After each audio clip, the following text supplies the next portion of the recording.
first time in the history of politicking in Nigeria that we are actually going to mount a grassroots campaign. We're going to need you to actually go from bottom up to support it.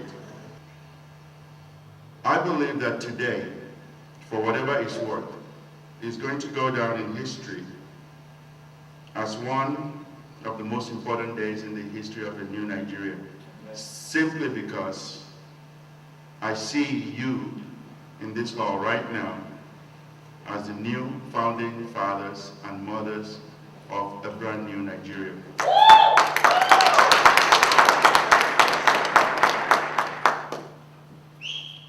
My fellow Nigerians and friends, there has never been a time in our history where change has been more needed than now.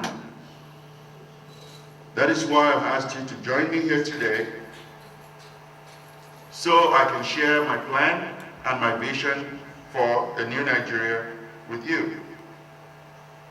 I will be asking for your support because I believe the way forward is a collective way. Today, we get ready to embark on a journey to serve the greater good of our people and our great nation.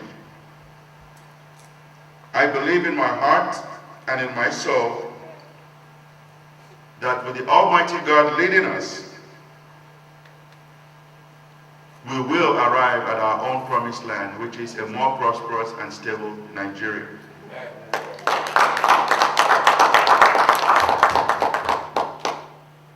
A Nigeria that will boast of lasting unity amongst its people, with faith in a new breed of leadership that will govern according to the will of God. That journey begins right here, right now. And each and every one of you is being called upon to join in. It is a journey which, without a doubt in my heart, will usher in a new era of peace, prosperity, and progress. A journey that will lead to the rehabilitation and building of new roads. A journey that will lead to rules and regulations for marine and aviation safety.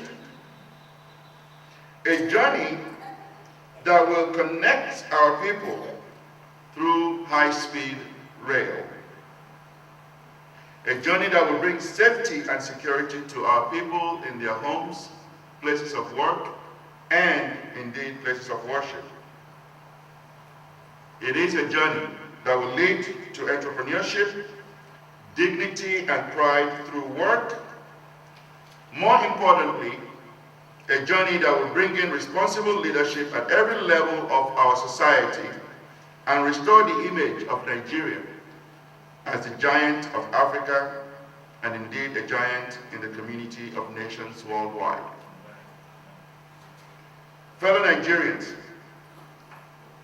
we need you and we need your support, because I believe that today, at this moment, God has ordained a better future for Nigeria, and I also believe we can forget and put behind whatever has divided us for so long and move ahead with a united front as one people, reaching for possibilities, building together a more perfect Nigeria. A true African child does not go on a journey from his village without seeking the prayers of the village elders for journey mercies.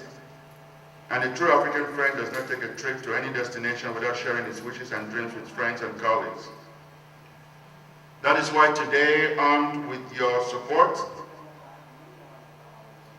and the support of the few people and associates with whom I share a common hope and dream for my native land, I stand before you to tell you that I plan to contest the presidency of Nigeria in the year 2011.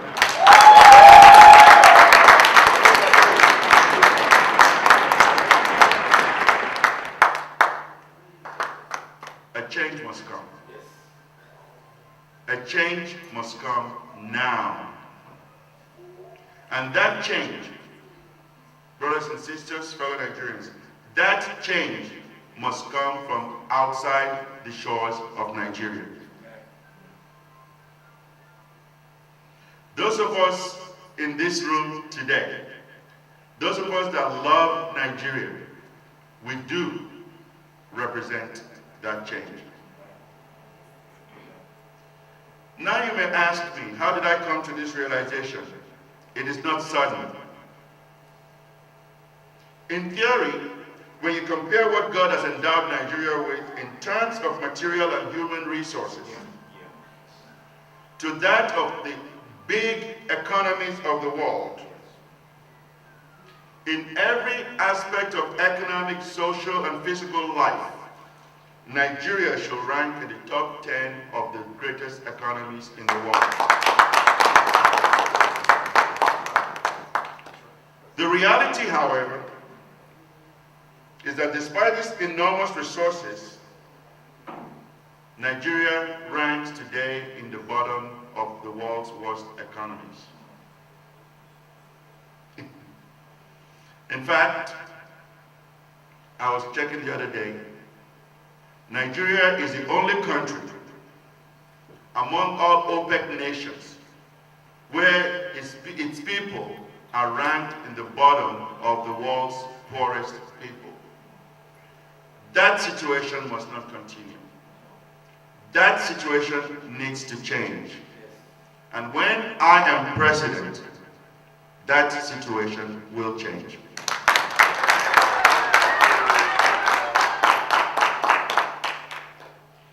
Now you may ask me, what else does these nations have that Nigerians don't have?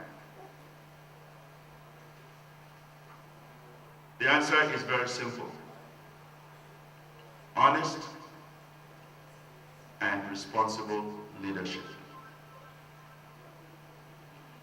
We cannot even begin to talk about leadership when Nigeria, for over a 90-day period, operated without a president. In the last 2 weeks, since I came back from Nigeria, the president had supposedly arrived in the country, but nowhere to be seen. The acting president of Nigeria has not even spoken to his boss in 2 weeks. That is a sad, sad situation that has made us the laughingstock of the world as a whole, and we cannot take it any longer. We should not take it any longer. And come 2011, we say no to this kind of disgrace.